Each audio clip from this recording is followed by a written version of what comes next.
if we are live. Good evening. How are we doing? Happy Tuesday. Day 2. How are we doing? Nutrition today.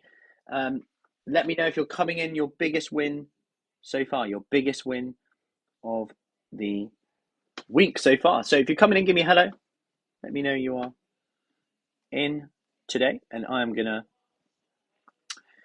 just send out a few reminders. If you're coming in, give me a hello. Put a 1 in the comments if you can hear me okay. Put 1 in the comments if you hear me, and let me know your biggest take home from today, your biggest win from today so far.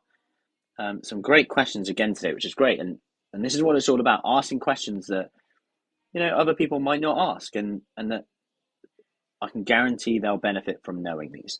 So I'm just going to perfect. Hey Sarah, how are we doing? Tanya, perfect, brilliant. So okay, let's give it a second whilst everyone comes in, and hopefully tonight, again, like I said, really good questions, which I will cover now. And if you do have any questions tonight as well, do ask them. But hope I might even answer them as we go. So let's.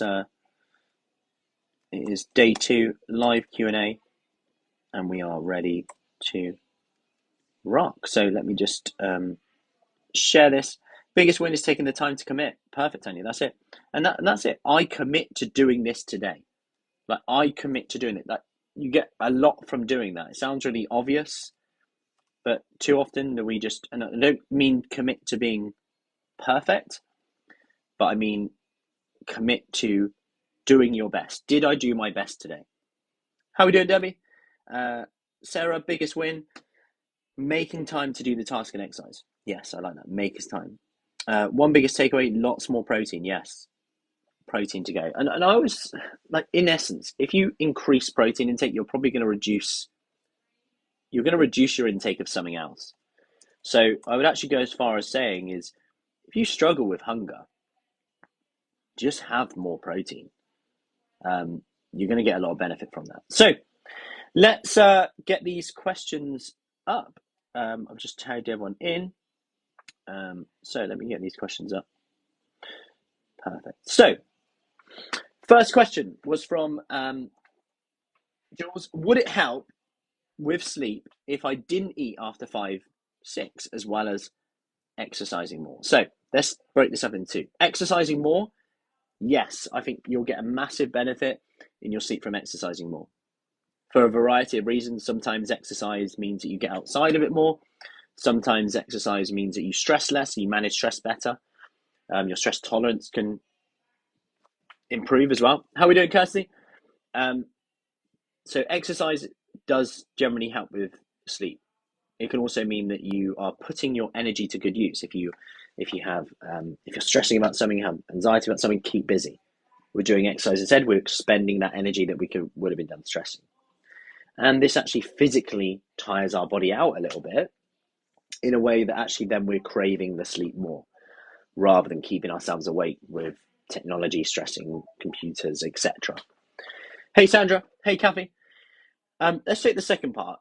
If I didn't eat after 5-6 as well, potentially. It depends what you eat. Now, generally, if you think about what most people eat late, if you eat meals late, you're absolutely fine. Like, don't stress about that. Eating late, the bad rep that's got is normally because, let's face it, what do you actually eat when you eat late? Well, willpower is often quite low. You might be quite tired. And I was speaking to someone earlier about this, and it's interesting. We say we're tired sometimes, but yet we have the energy to comfort eat and binge eat. So why are we doing that? Now, the reason I'm bringing this up is overeating might impact your sleep. It could impact blood sugar levels. It could impact perhaps bloating, gas, flatulence, IBS, irritable bowels, and that can impact your sleep if you've got to get up in the night to go toilet, etc. These can all be quite negative for restful sleep, getting into deep sleep, REM sleep, which obviously helps with recovery. If you help with recovery, you're going to feel more energized the next day. You might make better choices the next day, and so on and so forth, rather than waking up really full, bloated, not slept well, not refreshed. We say today is going to be the day, and then we rinse and repeat. We starve ourselves in the day and then overeat and eat it. So sometimes it's about Jules, my advice to you would be, if you can have your meal like 5, 6, fine, and then see if it giving your body some time for digestion. Have a bit of a bedtime routine, in terms of maybe looking at technology going off at a certain time, um, having kind of a to-do list written down for tomorrow if you're stressing, keeping a lot in your head, maybe some journaling, meditation if you can, having a bath, simple one on there, avoiding caffeine as well as something after say 2, 4 p.m. is probably going to help as well. So I hope that helps, Jules, on there. Next one, I'll admit I dislike vegetables very much, but I will push through and try my best. Veggies are okay blended, right? Best part though is that I have a smile on my face, love it, and the outlook is sunny. Good. Hey, Caroline. So my advice to this would be, if you don't like vegetables, yes, they're fine blended. I'll tell you, don't report me about this, but my kids have had smoothies before, protein smoothies, with frozen broccoli and frozen cauliflower, frozen peas in there, berries and chocolate protein powder, and they eat it. It's so funny. And the funny thing is, it's like, oh no, you can't give your kid protein. You really can. Look at the main ingredient of formula milk, breast milk. It's often whey protein. So interestingly, you could blend veg. I'm not saying do that. I just did it with the kids because it literally does just taste like chocolate. It's quite interesting. But soups are great. Like, so if you don't like too much veg, soups are great. But like I said, one of the main benefits of vegetables is that they actually just keep you full up, if I'm being totally honest here.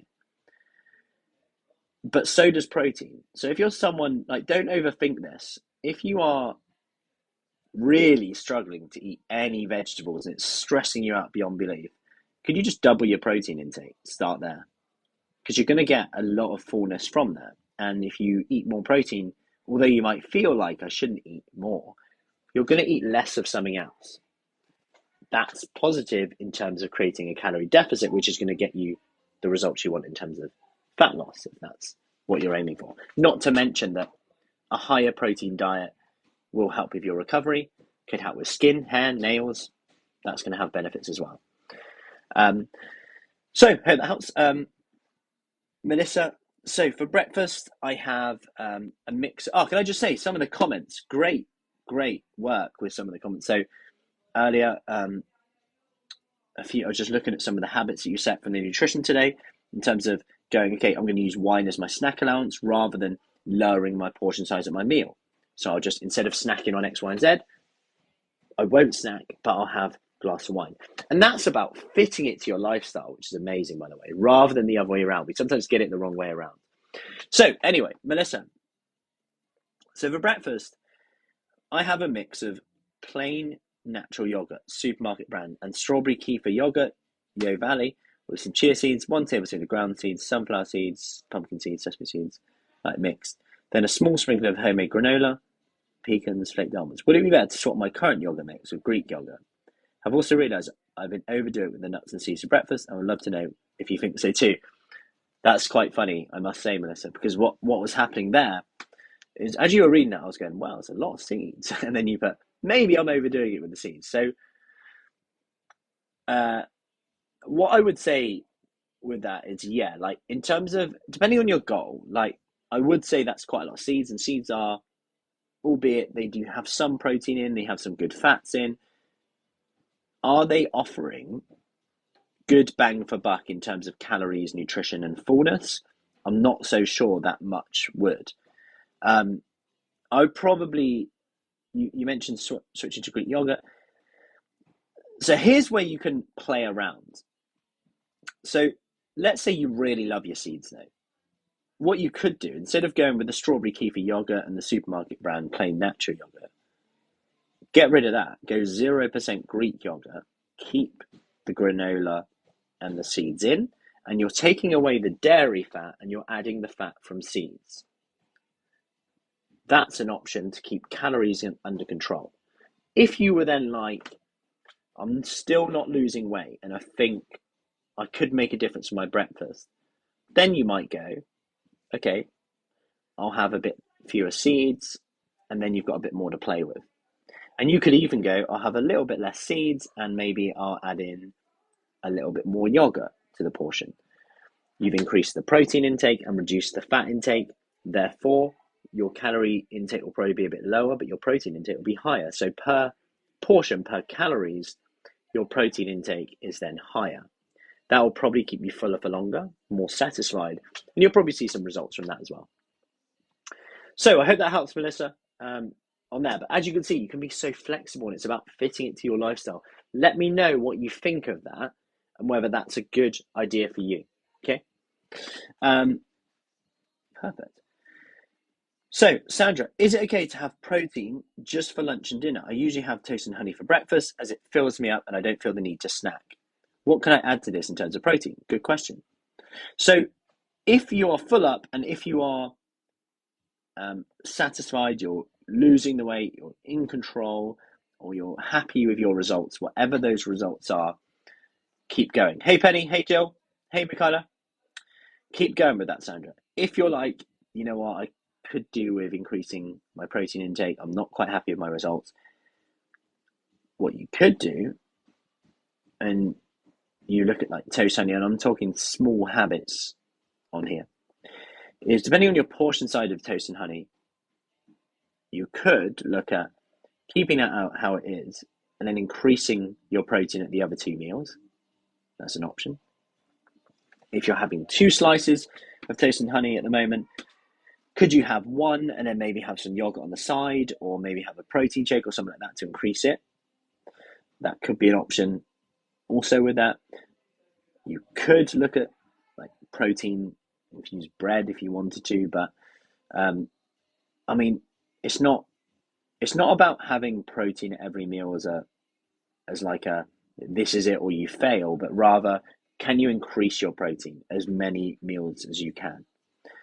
But if your breakfast is filling you up and you don't feel the need to snack, then that's working for you. I know some people, they'd have yogurt and toast and want another round, another round, another round. I'm just hungry an hour later. Like if I had yogurt and honey and toast, personally for me, that almost triggers me a bit.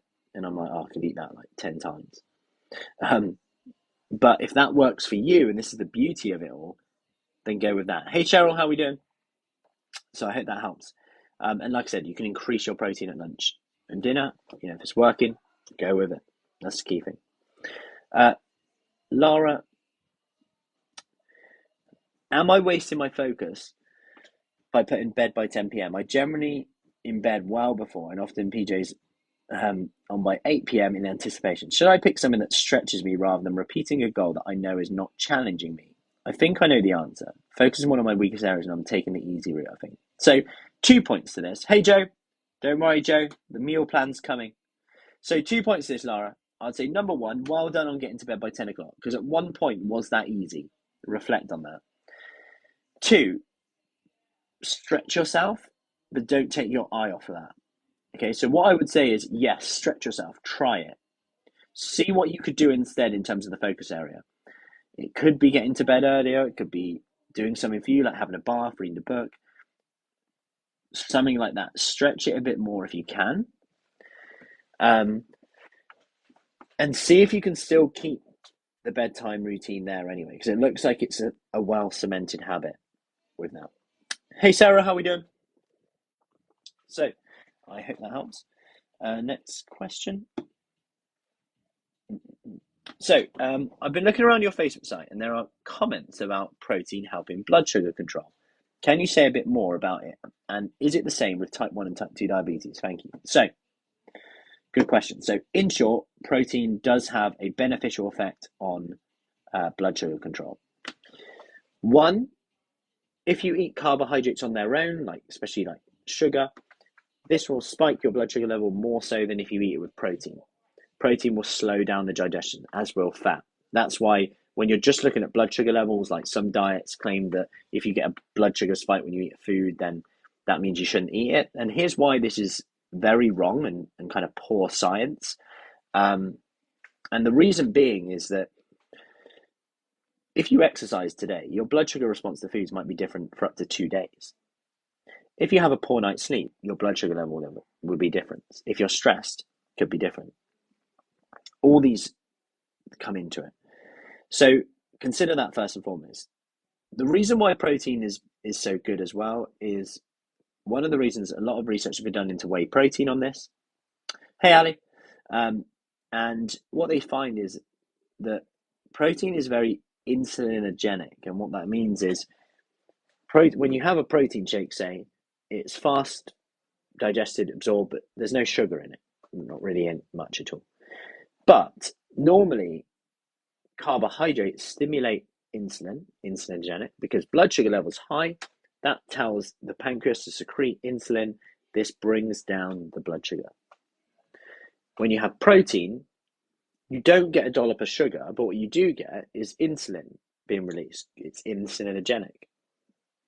So you've got this hormone that lowers your blood sugar levels by shuttling the sugar where it needs to go, into cells, into muscles, but you don't get the sugar spike. So what happens is blood sugar levels generally are more controlled. You also see that people subconsciously eat less without trying when they have protein at breakfast. So if I was to give one piece of advice to someone, I know I've just given you that advice, Sandra, but you've just said, I will reduce one slice of toast with honey and add yogurt. Perfect. Love that. Thanks. Good. But it would be to get protein at your first meal, just because the evidence is so strong on that. Now, is it the same with type 1 and type 2 diabetes? Type 2 diabetes, I'd say yes, because you are still secreting some insulin.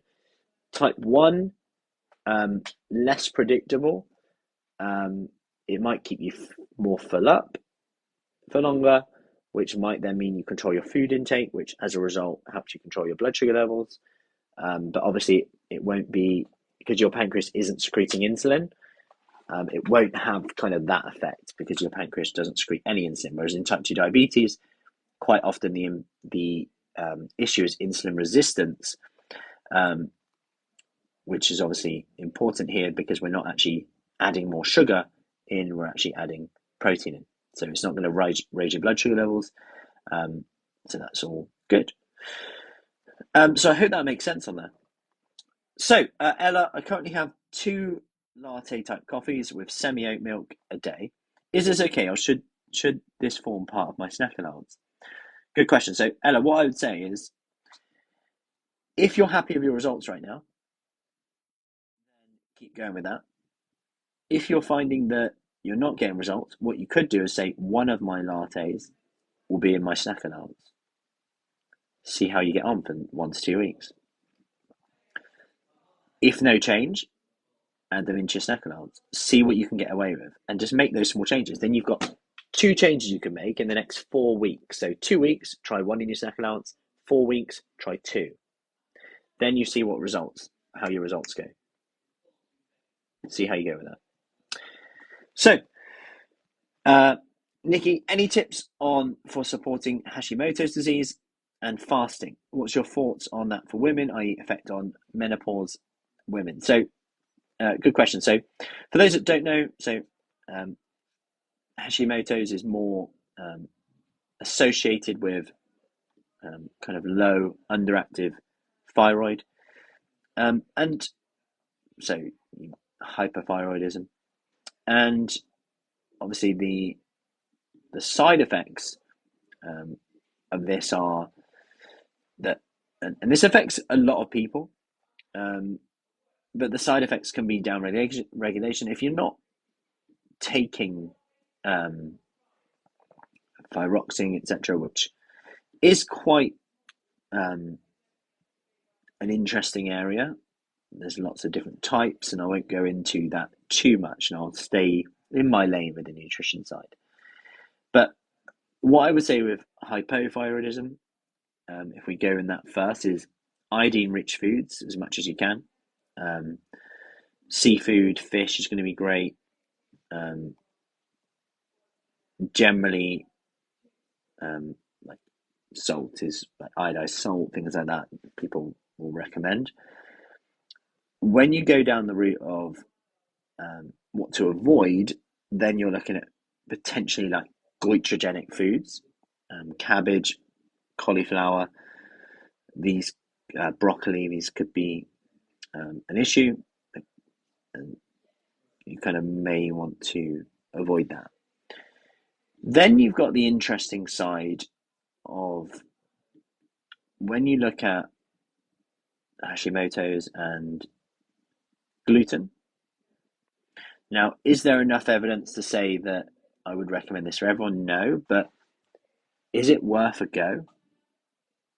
Yeah, why not? Like, there was a study where they did gluten-free diets, and 62% of these people had a decrease in thyroid antibodies, um, and they saw results from a gluten-free diet with Hashimoto's, and there is, because it is essentially autoimmunity.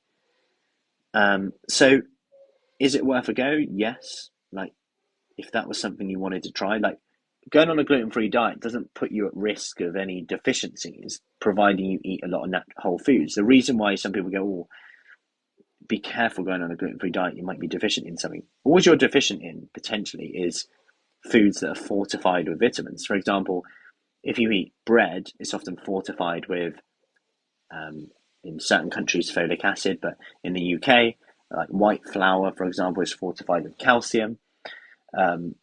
Cereals are fortified with lots of different vitamins, and obviously they're a bit harder to eat on a gluten-free diet, although there are lots of gluten-free available. So providing you eat your vegetables, some dairy, some meat in there as well. If you went gluten-free, it might even help. It might even put you on it might get rid of a bit of potential intolerance or any issues that maybe you have with that. Maybe it also makes your food decisions easier. You're in the office and someone says, "Do you want a slice of cake?" And you go, "Well, it's not gluten free." So that can help with decision making as well. So I would give that a try. If you give that a solid 4 weeks, see how you feel. Maybe worth a go. Yeah, that would be in terms of evidence, that's where I'd go with that. So lots of iodine is key with that, but also potentially looking at hyperallergenic foods like gluten as something to maybe look at. Sarah, when doing exercise, please could you tell us where we should be feeling it, so we know we're doing it correctly? Yeah, sure. So obviously that's squats, digging the heels in, that's going to engage the thighs a bit more. And when you dig your heels in, make sure you're thinking about the muscle the whole time in the thighs. Just know that with exercise, it's like you pull on a chain, it will break at the weakest link. So you're not always going to feel it where potentially you always should. Like you might go, "Oh, I'm feeling this in my lower back on this," and that's probably because you're not used to holding a squat that bit. So that before you get the legs, your lower back switches on. And that's okay. Like I said, there's variations you can do, holding onto the wall, getting the bum back a little bit more. That will help as well. How are we doing, Sharon? So yeah, all good on there, Sarah. And any questions on that, just let me know. That's absolutely fine. Tanya, so when on all fours, I can't balance unless I center my grounded leg. Will this cause a problem? I twist my back. So try not to twist your back. If you are struggling with balance when you're on all fours, come near a wall. So if you're doing, let's say, a glute raise, you can actually lean slightly on the wall, hold a chair, hold a table, or even do it standing. That's absolutely fine. You want to avoid twisting. We actually did that tonight in our workout. We did a legs workout in here, and I said, like, you want your body symmetrical, still. Okay. You then want to pause at the top, put the brakes on. You never want to jolt or anything like that. You don't want to jolt up. You want to be controlled. You want to be inefficient with every move you do. So the muscle does the work, not the joint. So the muscle does the work, not the joint. You want to squeeze at the top, slow as you come down, keep everything as still as you can. Avoid any momentum. That would be my key point on there, Tanya, okay? So I hope that helps on there. Technique over everything is so key. And that's something that we're massively big on. Like today, in this evening's session that we just had in the studio. We focused on legs, and it's interesting you asked that question, and we kept everything super strict and tight. No jolting, no movement, very slow moves. By the end, it was like, there's a key benefit here. One, everything was very symmetrical in how it was done.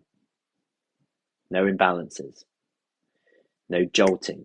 Two, you didn't feel absolutely exhausted after the session, but you felt like your muscles had worked. The benefit here is you don't leave going, oh my God, I deserve to eat this, I deserve to eat that.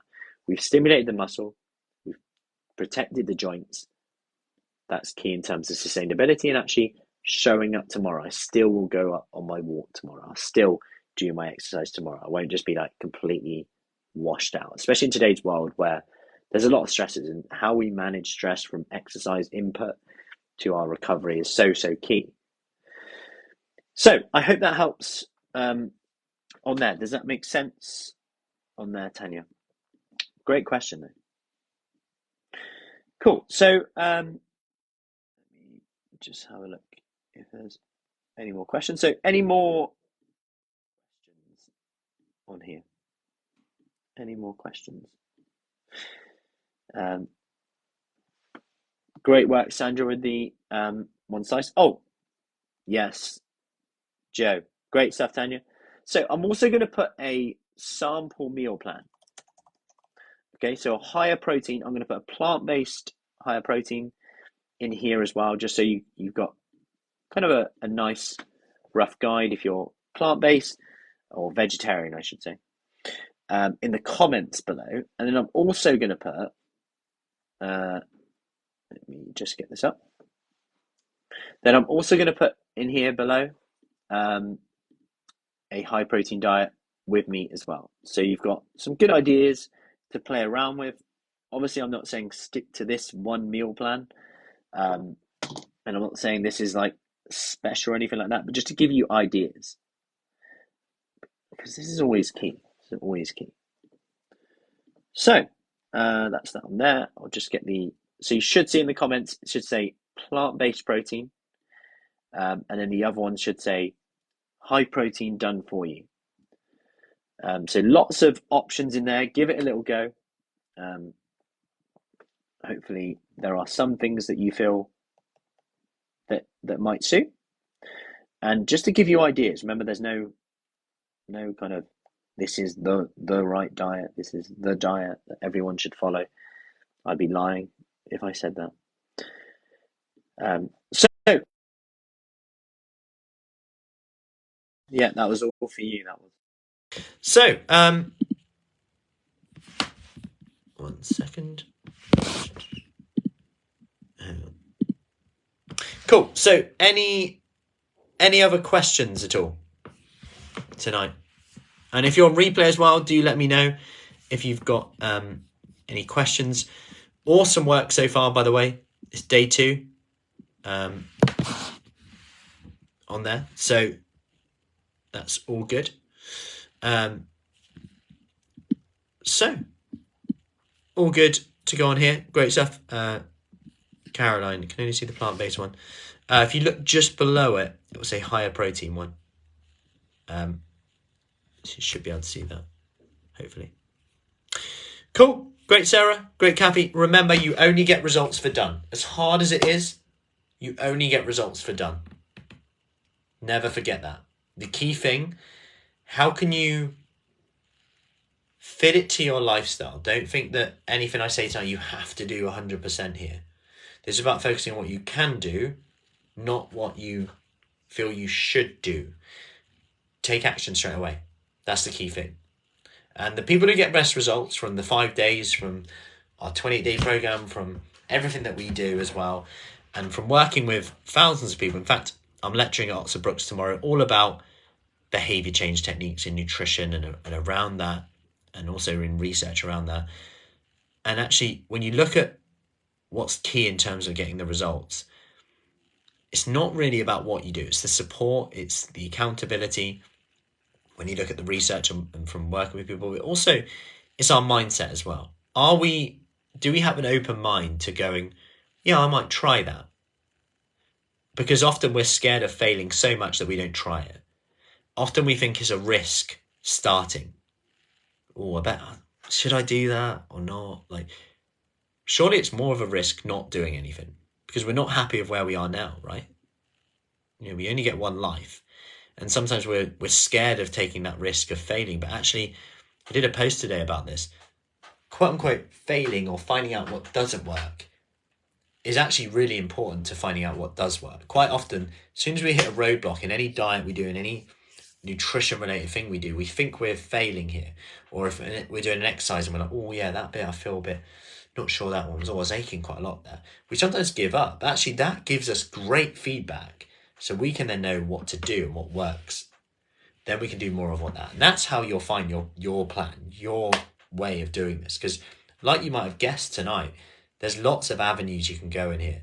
There's no one size fits all. So I hope that helps. I'll stop jibber jabbering now, as that was a bit of a tangent. That was not even a question asked on that, and I jibber jabbered. So hope that was helpful. Remember, tomorrow, morning workout plus day 3, where we go on to a bit more around comfort eating, a bit more about our psychology, physiological relationship with food, hunger, which obviously comes into this massively. Thank you for joining me tonight. Keep it up the great work. It's what it's all about. Keep spreading the message. Keep taking action. That's what gets results. So have a lovely evening. Enjoy your sleep. Enjoy your protein. And I'll see you soon.